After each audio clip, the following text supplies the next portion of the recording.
السلام عليكم ورحمة الله وبركاته. مرحبا بكم في نهار جديد واقتراح جديد في قناتكم فاطمة أم نادير. في هذا الفيديو إن شاء الله غنشارك معكم بعض الحيل وأفكار الشهر الكريم. هذا الفيديو غيعجبكم بزاف وغيكون تحفيزي وغينفعنا بزاف. فاش كندخلوا للكوزينه كنعدلوا الحيه ديالنا كتكون عندنا كل حاجه منظمه بلاصتها. ما كنبقاوش مثلا بغينا الدقيق نغربوا الدقيق، بغينا العدس كنقيو العدس، اولا بغينا الحمص كنقيو الحمص. كل حاجه كنعدلوها وكنقيوها وكنعدلوها في البواطه ديالها. بسم الله، الصلاه والسلام على رسول الله. ندوزو المكونات وطريقه التحضير. كما كتشوفوا مطيشه عيشه كنستعملوها بزاف في الحريره في الشهر الكريم. فاش كنحلوها كدوز واحد 4 ايام اولا 5 ايام وكتولي كحله من الجوانب وكتطلق واحد النسمه ماشي حتى لهيه. اليوم جبت لكم هاد الطريقه اللي انا عندي معتمده وتعجبكم بزاف. كنحلوا مطيشه، انا كناخذ نوعيه عيشه هذه اللي كتعجبني. كنجيبوا هاد المول بحال هيدا اولا هادوك اللي كنعملوا فيهم البيض، وكنعمروا هاد المول ديالنا على هاد الشكل وكنضربوهم مع سطح العمل وكندخلوهم الكونجيلاتور الليله كامله. باش كنجبدوهم من الفريغو ديالنا كنعملوهم في واحد البواطه اولا في واحد البلاستيك غذائي. كل مره فاش كنبغيو نديروا الحريره كنجبدوا وحده وكتجينا الطريقه سهله بزاف، وفي نفس الوقت المطيشه ديالنا كتبقى محتفظه. اللي ما عندوش المولات بحال هيدا يشبر بلاستيك غذائي. كنعمروا المطيشه اللي تبقات لنا، كنشدوا البلاستيك ديالنا وكنجيبوا المدلك كنقدوها مزيان كنساويوها كنخليوها تكون غليظه شويه.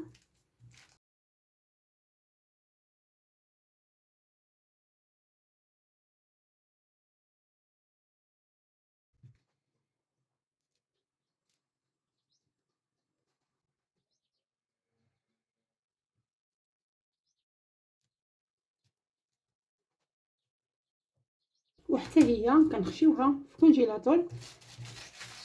فاش كتجمد وتيبس كنقطعوا كل قطعه بوحده وكنخشيوها في شي بواطه. وكل مره كنجبدوا، الا كانت عندنا طنجره كبيره كنعملوا 2 ضمات، والا كانت عندنا طنجره صغيره كنعملوا وحده راها كافيه. وغنخشي هادو في الفريغو ونرجع معكم.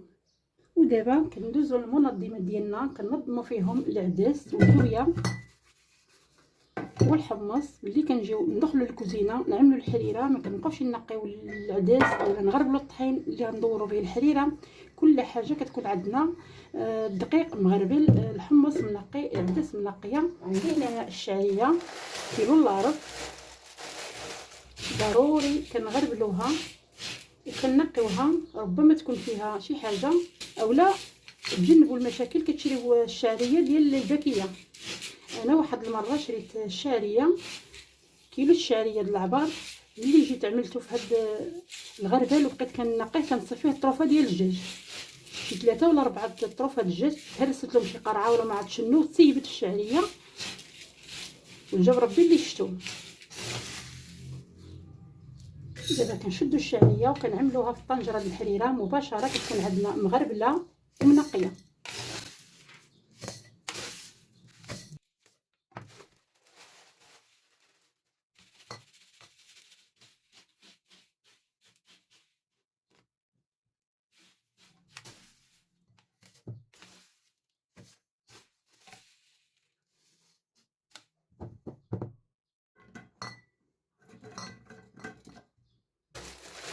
كنعملوا العدس ضروري انا كنعملها في الحريره.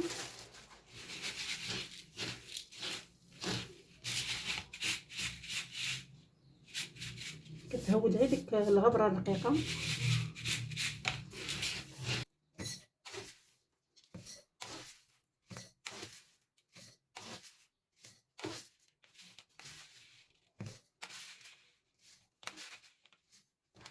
وكنجيبوا الحمص ديالنا حتى هو.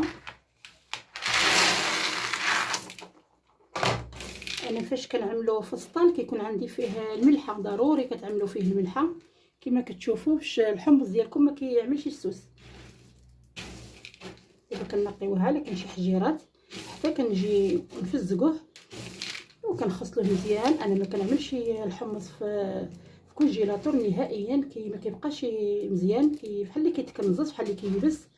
الحمص اسهل حاجه في الحريره، راه دغيا حتى نسيتوه كتعملوه في الليل حتى الصباح.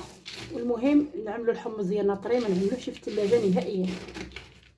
واخا تكون المراه خدامه، فاش تكون ماشيه للخدمه في الصباح تعملو يفزق في الماء السخون، وإلا نساتو اولا شي حاجه كتعملو الماء سخون وكتعملو في الكيرمون وكتشد عليه ساعه بالمكانه، كيكون مفازق مزيان بحال فزقناه الليل كامل.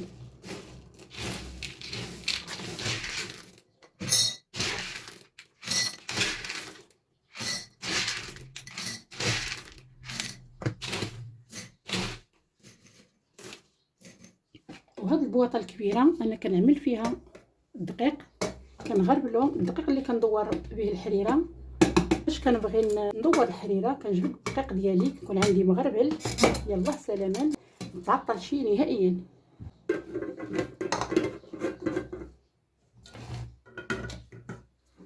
كما كتشوفوا معايا ندوز نرطبوا العطريه ديالنا. عندي هنايا الخرقوم بلدي والقرفه، سكنجبل، الابزار الابيض. كنعمروا هاد القريعات.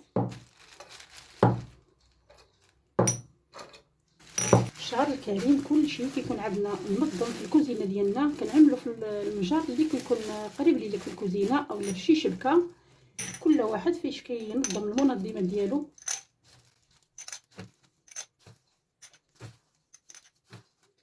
ندوزو نسكن جبل،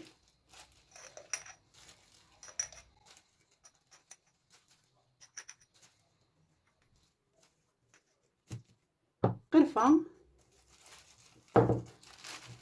هي كنشريوها عواد وكيطحنا، النكهه فيها غزاله. الحاجه فاش كتكون مطحونه وجديده حتى الطياب او الحريره كتجي لذيذه وكتجي بنينه. نعملوا الخرقوم بلدي،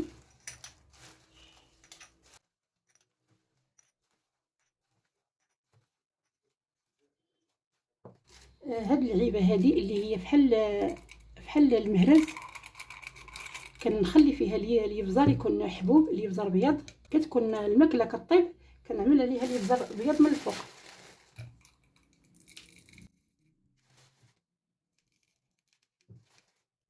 كنشدوها واش كتبقى النكهه ديالها مزيانه حتى كنبغيو نطيبو. وهذه عندي فيها الابزار حتى هو كنخليه كحل حبوب، عاوتاني حتى هو كيضحك بحال هذه.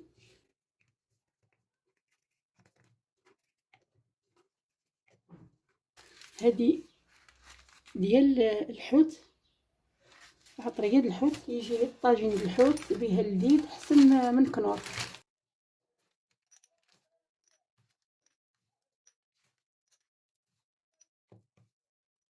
وهذه العطريه ديال الكفته، 5 دراهم كيعطيو الخير والبركه.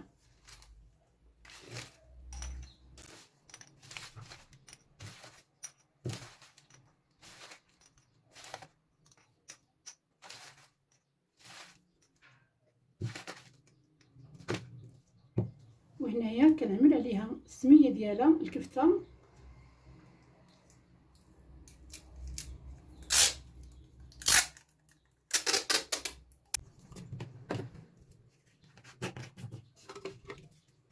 كل حاجه كتكون عندنا معدله. هذه العطريه ديال الدجاج انا كنشريها ما مطحوناش، كنطحنها بيدي.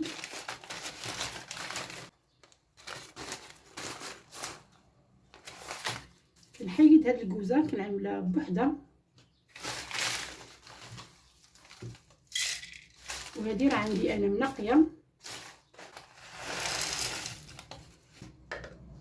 وكنطحن العطريه ديال الدجاج.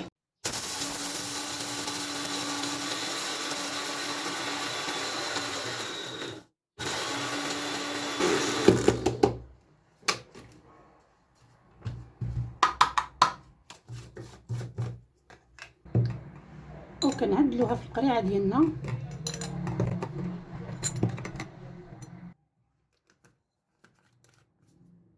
بيسان، قعقله، الورد، الابزر الابيض، باديانه. وكنطحنوا العطريه ديال اللحم. انا كنعمل شويه شويه في الحريره، كتجي الحريره فنه، الريحه ديالها عاطيه حتى الدرب. كما تبغيو طيبوا كتخلطوا العطريه كلها.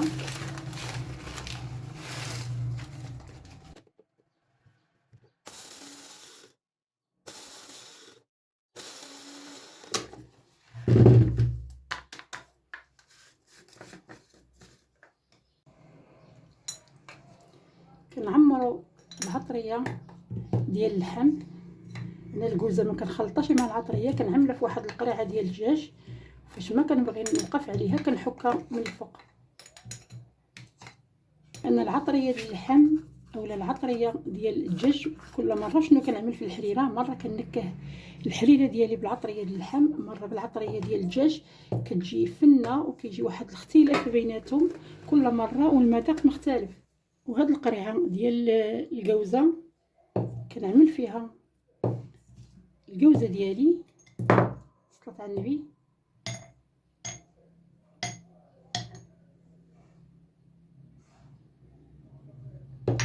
ودابا كنعمل العويده ديال القرفه في القرعه. واخا عندي القرفه مطحونه، بعض الحويجات ما كيبغيوش القرفه تكون مطحونه، كنعمل القرفه عويد.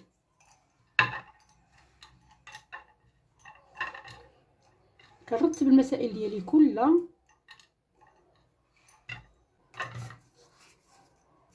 دابا كنجيبو الزعتر.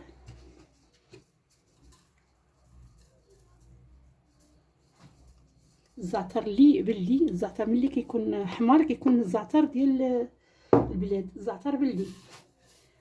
وكنحكو شويه بيدي باش كيبقى رقيق. دائما الاعشاب المنسمه كنحكوها بيدانا فاش كنعملوها في البيتزا ولا في شي حاجه كتكون عندنا رقيقه بزاف.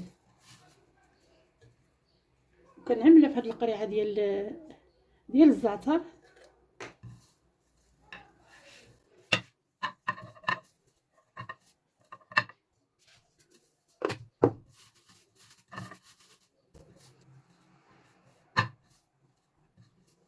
ودابا كنجيبو القريعات ديال الدجاج وكنخوي هاد الباكيه الزعفران الخرقوم.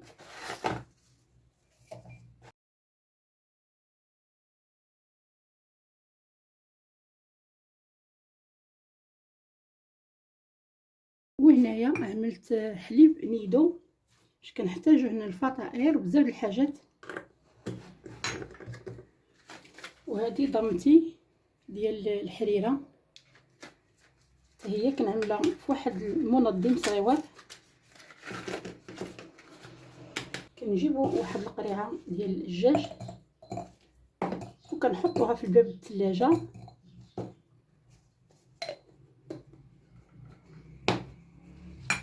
هذا السمن بلدي اللي سبق لي وحضرته معكم في القناه.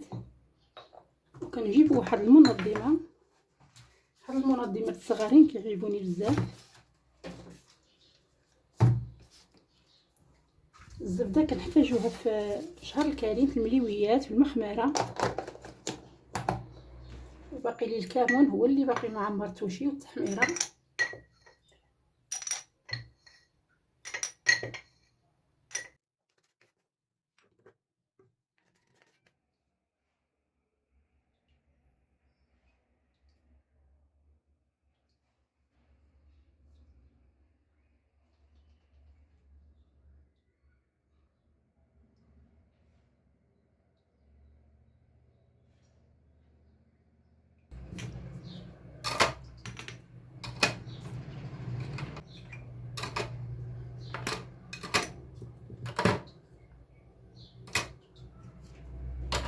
وهنايا ندوزو نزرع هاد القزبور، كنت غنساها.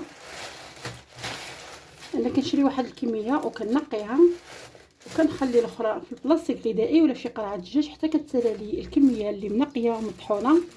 كنستعملها بزاف ديال الوصفات تقريبا ديال الطبخ كامله.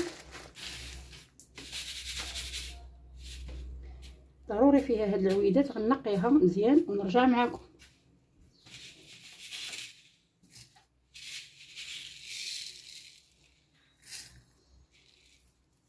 كنطحنوا العطريه ديالنا كلها.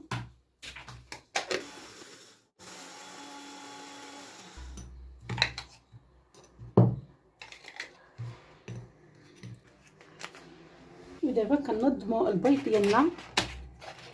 فاش كنبغيو نعدلوا الحريره كيكون عندنا قدامنا كلشي المسائل ديال الحريره كنجمعوهم مع بعضياتهم بواحد الشبكه. كنجيبوا المنظمات ديال البيض اولا شي تشوبينه اللي كاين،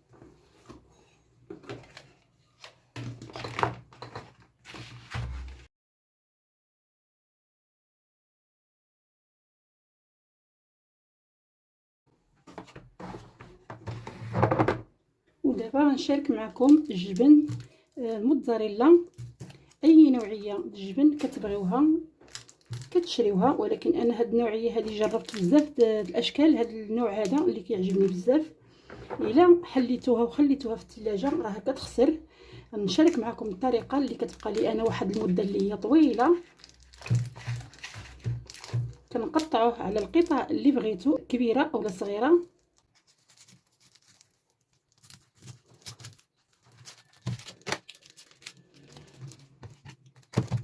كنقطعوا الجبن ديالنا. الا عندكم الوقت كتحكوه في الحكاكه الغليظه، انا غادي نوريكم، اولا عملوه في الهشوار وكتعملوه في البلاستيك غذائي وكتعملوه في الفريغو كيبقى غزال بحال اللي كيتباع في الثلاجه اللي كيكون في مرجان. كتحكوه في هذه الحكاكه الغليظه، ولكن ما كتبقاوش يديو تجيبو، يلاه كتهبطوا كتعملوه في البلاستيك غذائي. انا ما عنديش الوقت ما غنحكوش دابا، ولكن غنعملو في بلاستيك غذائي. وغنجيبو البلاستيك غذائي وكنغلفوه بحال هو باقي مشدود بحال اول مره باش ما كيدخلوش الهواء.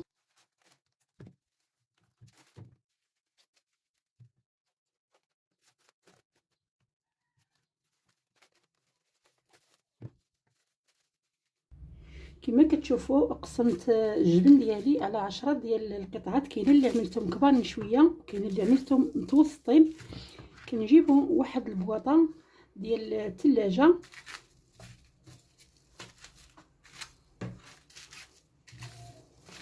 وكنعملهم غير في الثلاجه في البلاصه اللي كتكون عندنا بارده، وكنخليهم اللي كنوقف عليها كنجبدها وهيدا كيدوز لي واحد الوقت اللي هو طويل. كما كتشوفوا جبت مطيشه ديالي من الفريغو. كنحيدوا لها السلوفان،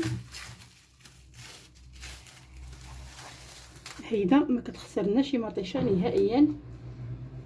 كنعملوها حتى هي في واحد البواطه اولا في بلاستيك غذائي، وانا كنظن هاد الوحيده راها كافيه.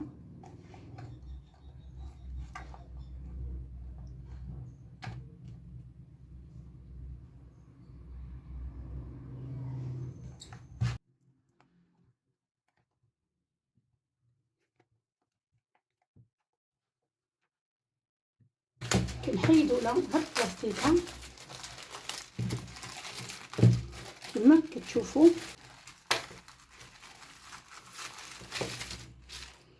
وهيدا اللي ما عندوش هاد المول ديال السيليكون كل مره كيعمل ضمه بحال هيدا اللي مطيشه.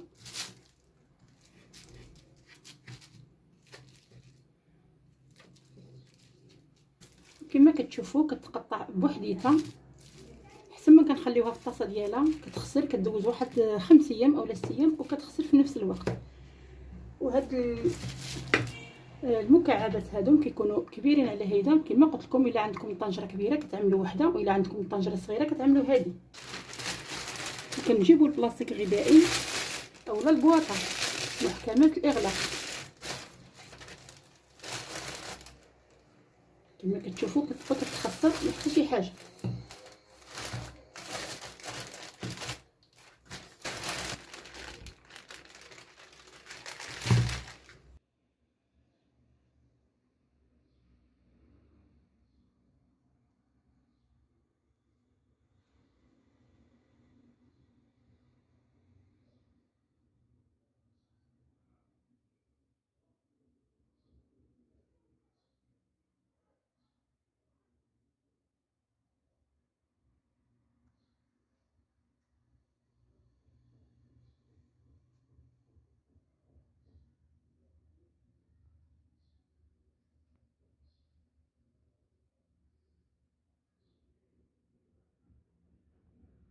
وإلا عجبكم الفيديو وصلوا اكبر عدد من اللايكات والبارطاج مع الحباب والعائله والتعليق ديالكم الجميله. السلام عليكم، نتلاقاو في الفيديو القادم ان شاء الله.